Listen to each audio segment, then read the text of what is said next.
ada orang kayak orang mabuk gitu. Semboyongan akhirnya itu ada peternak itu mengambil rumput. Itu lihat itu ya takut ya gimana kok kayak gitu. Pada ternyata itu ya orang dari dalam ini. Masalah apa? Rambut sama kulit itu hampir sama. Rambutnya panjang tapi warnanya itu hijau. Hijau kayak kena lumut gitu loh. Akhirnya dikasih air itu sembuh, ditanya katanya dia itu ya kayak semedi, kayak bertapa, itu keluarnya itu kurang lebih 11 tahun. Banyak yang melihat macan putih. Seperti ini gua pertapan, memang mungkin di dalamnya sana dijaga macan putih. Macan ya. putih.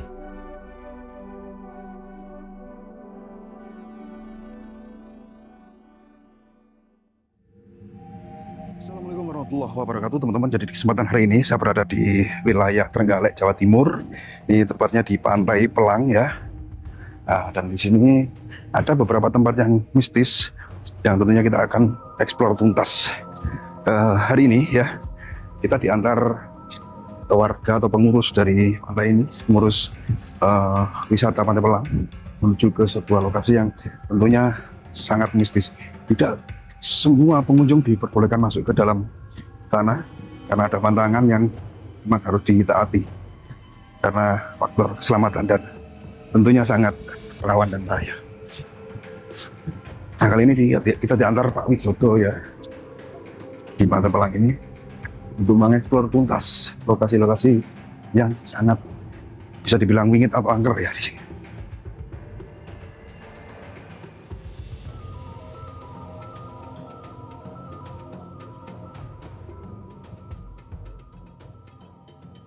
Dinamakan Gua apa Pak Wid? Namanya Gua apa Pak Wid? Gua Lowo. Wolowo ya? Nggih. Gua Lowo. Nah, ini pintu masuknya sangat sempit, tapi dalamnya itu sangat lebar, Pak. Lebar. Sangat lebar sekali ya. Ini pernah dulu dikasih lampu-lampu, dikasih genset. Ada stalaktit-stalaktitnya di dalam. Tapi yang ke sana, Mas. Yang ke sana. Oh, yang karena dalamnya. Ini pernah kurang lebih 80 truk kotorannya diambil. Kotoran Lowo. Kelelawar ya? Iya kan dulu Mas. Oh, untuk pupuk itu ya? Iya, untuk pupuk. Nggih. 80 truk. Jadi dulu nggak setinggi ini. Bisa. Ini bisa. Dulu nggak. Kalau pasang kan sampai sini air. Nah, ini pasir ini kan dibawa oleh ombak ya? Ombak, ya. Jadi akhirnya pintu gua ini jadi dangkal seperti ini, Pak Wid ya? Iya, betul. Nah, jadi ini kan agak lembab, Pak Wid. Iya. Kita nggak usah masuk, nggak apa-apa. Sedikit Pak Wid menceritakan tentang kemistisan tempat ini, bisa di luar sini nggak apa-apa? Iya. Boleh ya? Boleh. Nah, coba diceritakan Pak Wid, apa sih sebenarnya yang menjadi larangan lah bagi siapapun masuk ke sini? Mungkin ya sekarang ya? Iya. Dulu sini memang sangat mistis dalam arti masalah pengunjung. Pengunjung itu nggak boleh, satu, kalau senang, tapi nggak boleh terlalu senang banget.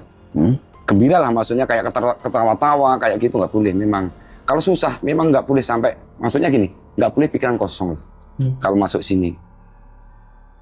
Di sini dulu itu ya juga kalau masuk, ya kebanyakan pengunjung itu dari universitas sama anak mahasiswa itu, kan kedalamannya dulu itu yang untuk jalan aja itu kurang lebih di atasnya lutut. Kedalaman kotoran itu. Kotoran kelelawar ya? Kotoran kelelawar. Tebel Pak Wid ya? Tebel. Kita pun kalau masuk ke sana, masuk terlalu dalam, itu oksigen dikit. Iya. Gitu. Alhamdulillah kita itu ada kayak sinar ventilasi dari atas. Ini kan tinggi banget itu Pak. Satu bahayanya itu karena amonia ya? Betul. Amonia, kotoran kelelawar. Kayak oksigen, ada oksigennya gitu loh. Terbatasan oksigen ya? Kalau kejadian banyak yang mistis-mistis itu, tapi ya gimana ya, pernah saya juga sama teman-teman petugas ini ya juga pernah kita itu disambut dengan barang mistis itu karena malam itu teman itu dia dapat mimpi lah, suruh ambil walet itu, ambil aja waletnya, ini waktunya ngambil gitu. Ternyata sampai masuk di sebelah pintu itu udah ada sambutan. Akhirnya yang jadi korban teman saya. Jadi korban itu maksudnya pribun, Wid? Ya karena apa itu barang halus ya, kayak jenis kayak genderuwo. Itu badannya itu semua melonyoh lah, maksudnya kalau Jawanya melonyoh mas, kena air liurnya gitu. Melepuh, badannya melepuh. Iya. Kena air liurnya genderuwo. Genderuwo. Itu.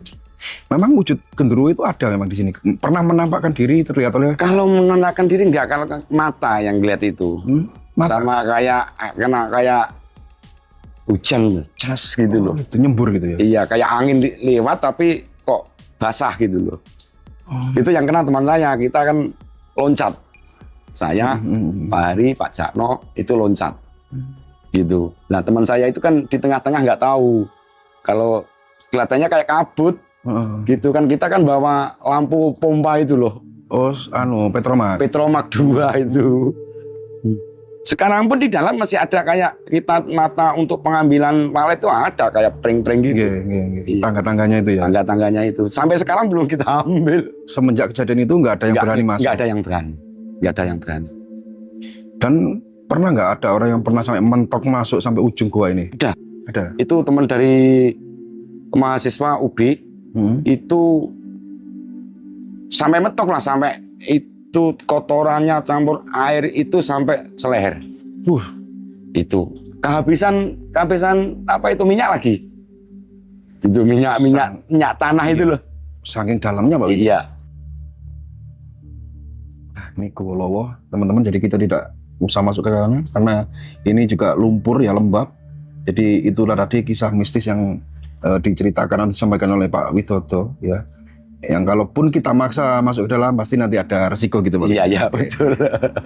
Jadi kita next lagi menuju ke lokasi yang lainnya Pak Widodo. Oke siap. Karena di sini banyak sekali tempat-tempat mistis ya, diantaranya Gua Lowo ini.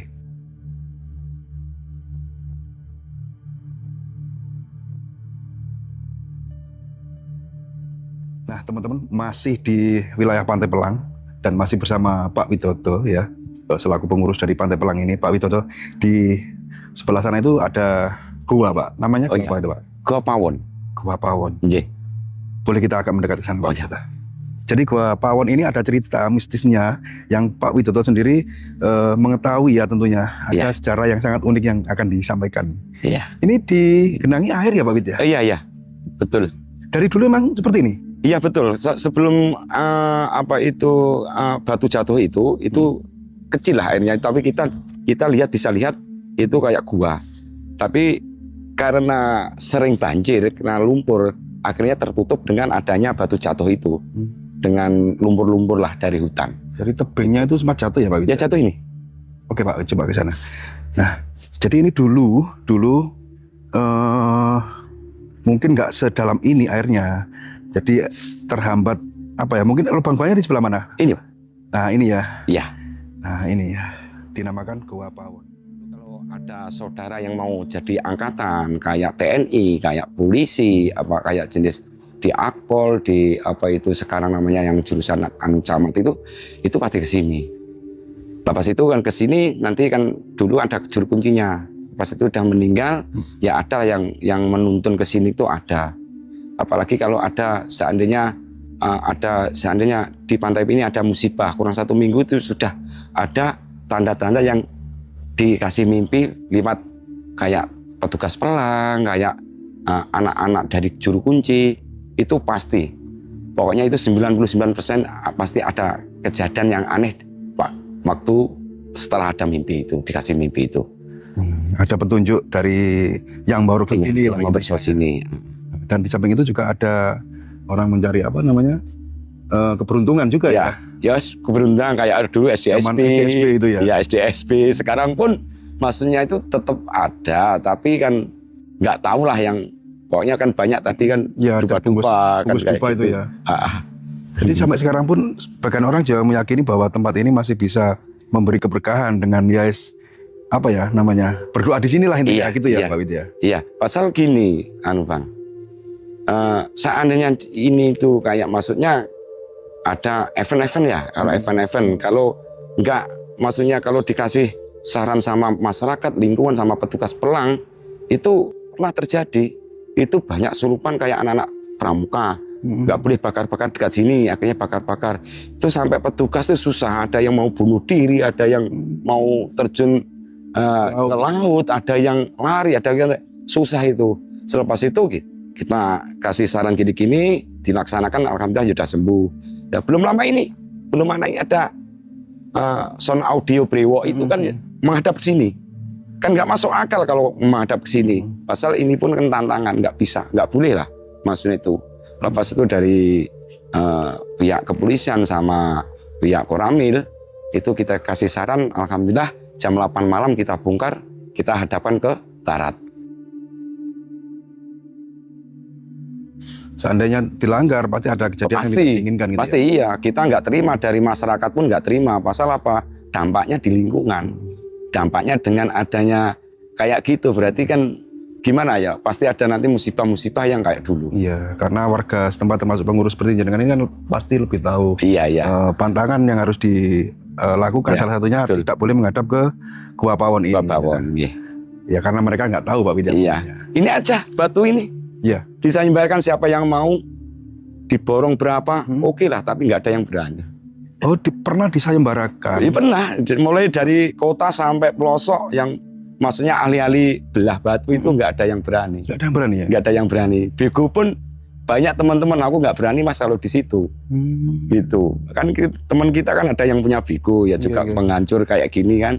Tapi wah, berapapun aku nggak wani mas kalau di situ. Ini kan dulu bisa kita masuk, itu kan kayak apa ya, kayak di dalam itu kayak gentong gitu loh. Di dalamnya itu? Di dalamnya. Di dalam gua ini? Iya. Nah teman-teman, ini dinamakan Gua Pawon yang ada di Pantai Pelang ya Pak Widya? Iya. Dan memang di kasat mata terlihat seperti tebing biasa. Di sana ada gua. Namun di sisi mistisnya barangkali penonton bisa melihat di sini ada apa. Silakan cantumkan di kolom komentar. Oke Pak Wid, kita next menuju ke lokasi yang lainnya ya. Oke. Masih banyak tempat mistis yang harus kita review di lokasi Pantai Pelang ini. Nah teman-teman, next kita akan menuju ke sebuah gua yang masih berada di wilayah Pantai Pelang, Trenggalek, Jawa Timur. Tadi sini ada sebuah pertapan dan masih bersama Pak Witoto ya.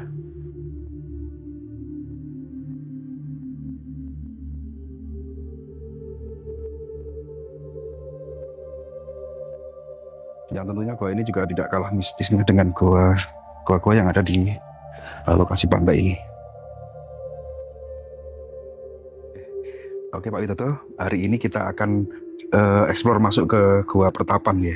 Gua Pertapan yang kedalaman kira berapa meter? Kedalamannya itu kurang lebih ya adalah 15 meter, tapi kan gini katanya orang yang sudah sering maksudnya itu ke sini itu kalau doanya diterima itu ada 7 pintu.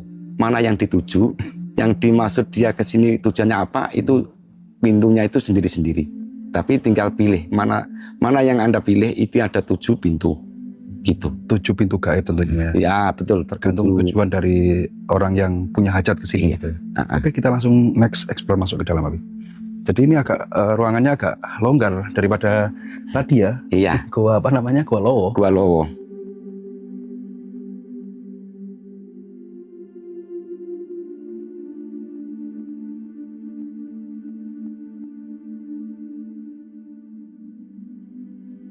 Situ. Oh ini ya. Ya, ini kan ada masuk yang ke situ. Coba sebentar. Ini bekas ya dari tamu ya orang-orang. Kebanyakan kan dari Ngawi, Ponorogo, Madiun. Kebanyakan bekas-bekas orang ritual, dan di sini juga ada lorong. Di sini apa Pak Wid, ada pintu. Ya. Kalau dilihat dengan apa ya, kayak gini kan memang kayak gini, tapi kalau dia itu kayak doanya diterima, itu katanya yang sudah masuk itu ternyata ada 7 pintu. Tinggal kita itu tujuannya ke sini itu apa, tinggal pilih pintu yang mana yang mau dimasukin untuk kayak semedi lah, kayak ketapa lah kayak gitu. Jadi ini mentok sampai sini aja? Iya. Ya ini. Oh ya gini ya. Nah ini ada retakan dinding gua, tapi kalau dilihat dengan mata telanjang ini hanya batuan ya Pak Widya. Iya. Tapi di sisi gaibnya, orang yang memiliki indera keenam atau ya sidik paningal ini adalah merupakan 7 pintu gaib yang bisa mengarahkan si pelaku ritual di sini, tergantung mana yang mau dipilih kan. Iya, gitu. betul. Itunya. Nah, seperti ini. Oke, kita karena ini cekak atau guanya hanya segini, kita cerita di luar aja Pak Wid. Iya betul. Yuk, kita cerita di luar. Kita sudah lihatkan kedalamannya seperti ini ya teman-teman ya. Ya, gua pertapan. Gua pertapa. Nah, seperti ini. Ini bekas stalaktit ya. Iya. Cuman karena saking banyaknya asap pembakaran hitam-hitam ini bekas asap mati stalaktitnya. Iya. Agak pengap juga di dalam ya. Iya. Coba disampaikan lagi Pak Wid terkait cerita yang jenengan sampaikan di belakang layar tadi. Katanya ada orang yang diketahui warga pernah bertapa sampai berapa tahun dan berlumut gitu ya. Kalau tahunnya sudah lupa, tapi kalau yang pertama itu memang usia itu kurang lebih di bawahnya 50. Saya juga tahu, itu tahu-taunya itu ada orang kayak orang mabuk gitu. Kayak orang nggak sadar lah pokoknya itu. Semboyongan akhirnya itu ada petani peternak itu mengambil rumput, itu lihat itu ya takut ya gimana kok kayak gitu, pada ternyata itu ya orang dari dalam ini. Masalah apa? Rambut sama kulit itu hampir sama. Rambutnya panjang tapi warnanya itu hijau. Hijau kayak kena lumut gitu loh Bang. Jadi akhirnya rame-rame akhirnya panggil juru kuncen. Akhirnya dikasih air itu sembuh, ditanya Bapak asli mana, tujuannya apa, dari mana. Katanya dia itu ya kayak semedi, kayak bertapa itu keluarnya itu kurang lebih 11 tahun gitu. Sempat ditanya oleh warga sini. Warga sini, iya. Dari mana gitu asalnya? Iya, itu dari Banyuwangi, dari Banten kalau yang Banten. itu. Iya, dari Banten. Dan ketika keluar itu masih bisa memberikan penjelasan. Pertama itu kayak orang linglung, kayak orang apa itu ya, kayak bingung lah. Maksudnya itu nggak tahu kanan kiri, pokoknya kayak orang mabuk gitu, sempoyongan. Ternyata setelah sadar ada penjemputnya yang kalau dulu kan bukan lapangan, masih hutan itu ya. Itu dijemput di situ. Waktu itu jarang kayak mobil masuk ke pelang, itu jarang. Dia itu yang menjemput itu sudah pakai mobil. Pakai mobil? Pakai mobil kijang itu kijang dulu. Itu ya kayak macam kayak sesepuhnya itu ya kayak kiai lah, pasal pakai sorban putih semua. Sama anak gurunya ya yang membimbing untuk bertapa itu ya. 11 tahun loh masih hidup kan. Ini kan kalau diceritakan mungkin sebagian orang tidak mempercayai kan. Kejadian yang sangat di luar nalar. Tapi ini nyata kan Pak Wid. Betul. Jadi ketika keluar itu orangnya kondisi terselimut lumut gitu ya. Iya. Jadi bertapa 11 tahun sampai berlumut di. Yang kedua itu ada 9 tahun. Yang kedua itu 9 tahun ya masih bujang. Ada juga kejadian lain. Yang kedua itu 9 tahun. Kalau dia itu setiap 1 bulan itu ada yang mantau ya di depan sini, maksudnya itu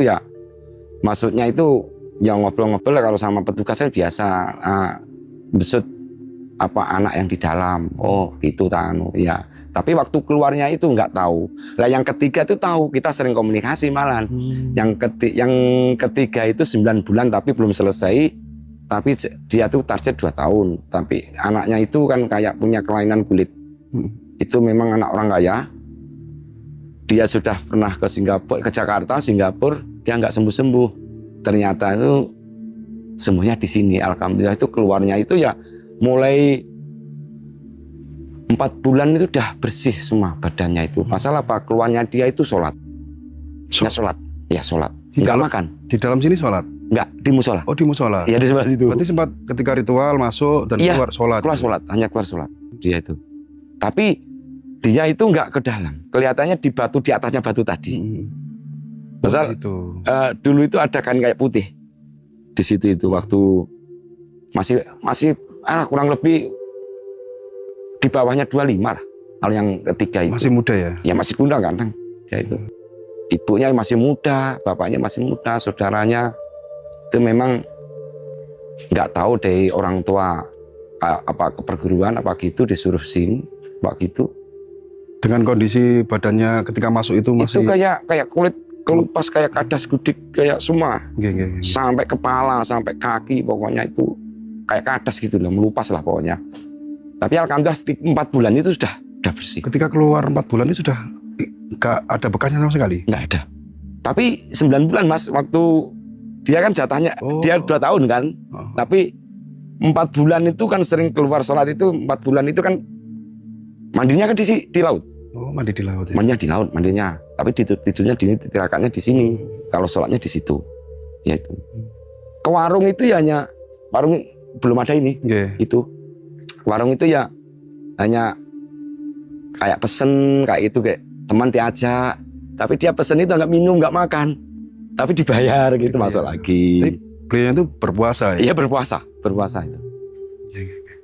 Kalau dari sisi mistisnya yang diketahui warga sini, pernah nggak warga di sini dijumpai sosok penunggu dari Goa Pertapan ini? Kalau kita pun jenengan sudah? Iya, kita pun waktu ini masih ya, kayu ini masih, ya belum lama ya, kayak monggo, kayak mampir. Suara? Kita kan biasa kalau sini kan istirahat, rokokan di sini, gitu kan. Kan bersih-bersih, waktu saya masih di lapangan lah, maksudnya itu bersih-bersih, saya ngobrol nanti sama anak 4 gitu. Monggo loh, lek mampir. Ini ku hanya suara tapi. Hanya suara di dalam gitu ya? Iya, tapi banyak yang kayak melihat macan putih, ketek putih. Kayak di dalam sana? Iya, dari sana itu sini. Masuk? Macan putih? Iya.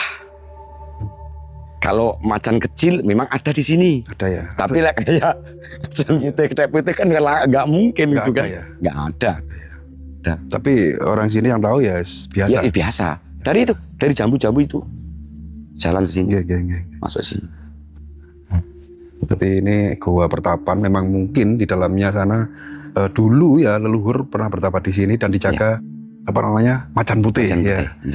Dan sampai sekarang pun karena mungkin beliau yang ada di sana itu punya khotam baik, jadi ketika orang yang datang ke sini punya maksud baik pasti dibantu untuk hajatnya terkabul. Tapi memang nggak boleh buat kayak yang tadi Watu Pawon ini dimintain kayak nomor nggak kayak itu. Soalnya aku benci sama Pak Lurah, ini nggak. Oh, memang harus benar-benar. Iya. Berarti kalau di sana memang tempatnya tadi yang Watu Pawon tadi, gitu.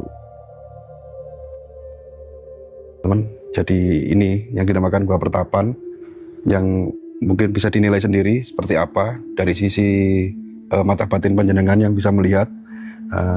Ceritanya yang sudah disampaikan Pak Widodo di sini banyak sekali kejadian-kejadian yang ketika disampaikan itu mungkin orang tahu Pak Widodo ya. Mosok ono topo sampai 11 tahun.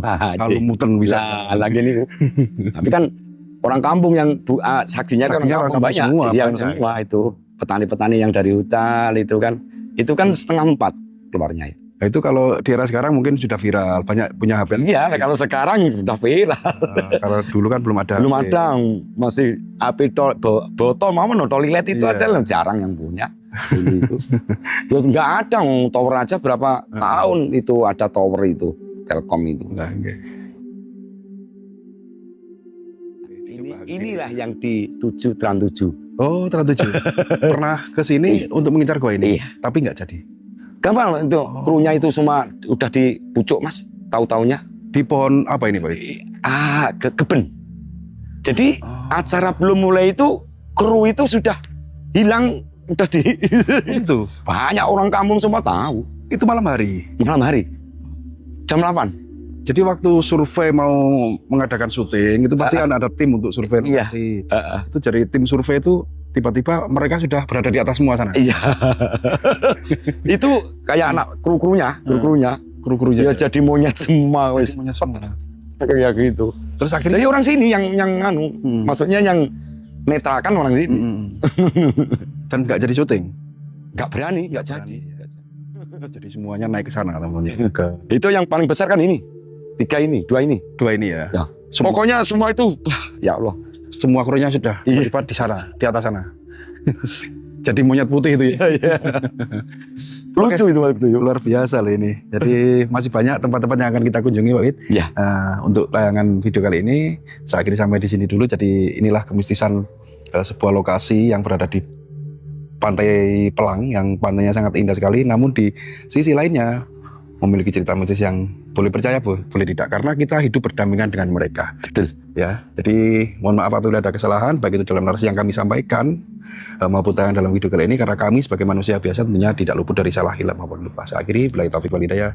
Assalamualaikum warahmatullahi wabarakatuh.